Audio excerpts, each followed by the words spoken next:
ناظرین، history wise میں خوش آمدید۔ ناظرین، ترکی نہ صرف ایک طاقتور ملک ہے بلکہ اس کی ہسٹری اور جغرافیہ بھی زبردست ہے۔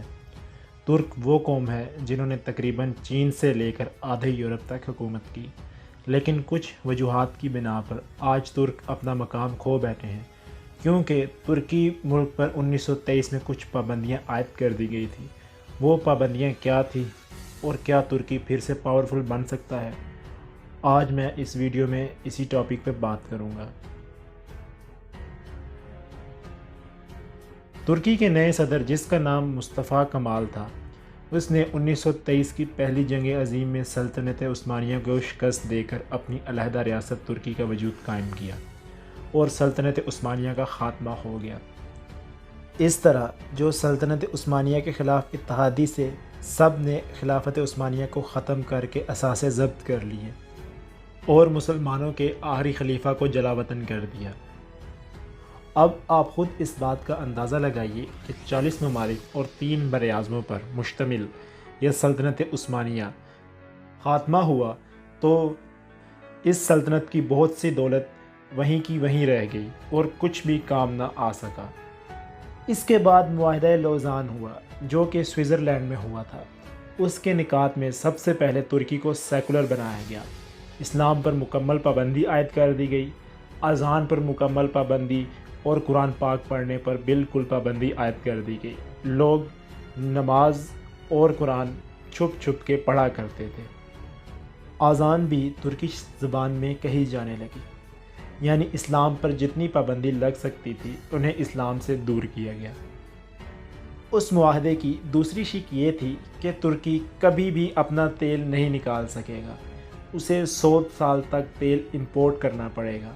لیکن اب ترکی کے حالات بدل رہے ہیں۔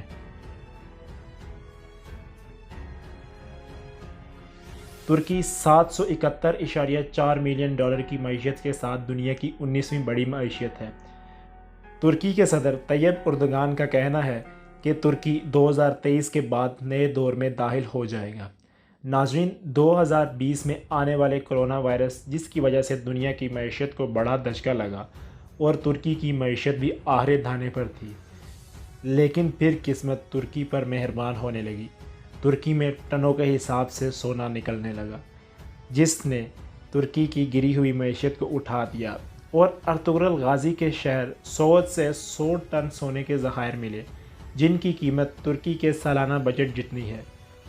اب مزید سونا تلاش کیا جا رہا ہے، جس میں ترکی کی معیشت مزید مضبوط ہوگی۔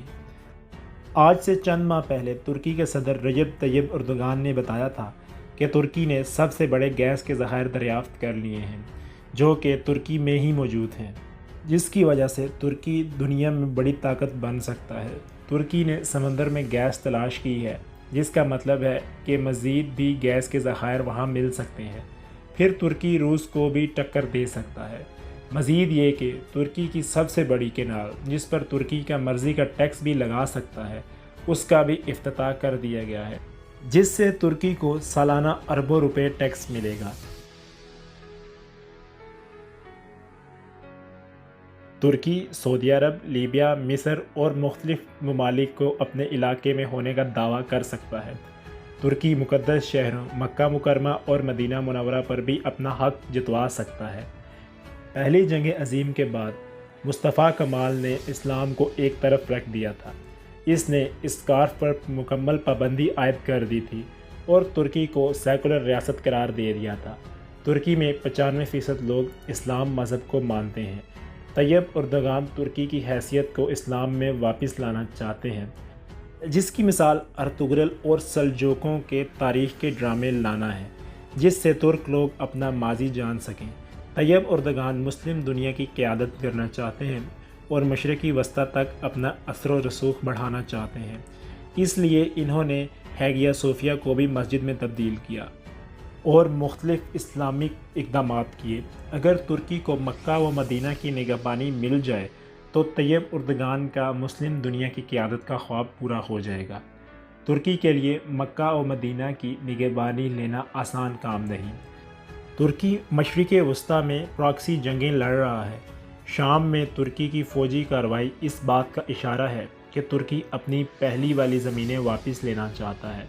اگر ترک اپنی زمین واپس لینے میں کامیاب ہو جاتے ہیں تو وہ کوئی بھی سلطنت وجود میں لا سکتے ہیں۔ طیب اردگان نے اعلان کیا ہے کہ 2023 میں ترکی اپنے ہدف کو پہنچ جائے گا اور وہ پورے خطے کا مستقبل تشکیل دے گا۔ سب سے بڑا سوال یہ ہے کہ ترکی پھر سے اپنی سلطنت کو بحال کر سکے گا، کیونکہ عرب ترکوں کو بالکل اچھا نہیں سمجھتے۔ لیکن اب دعا ہی ہے کہ اللہ تمام اسلامی ممالک کا حامی و ناصر ہو۔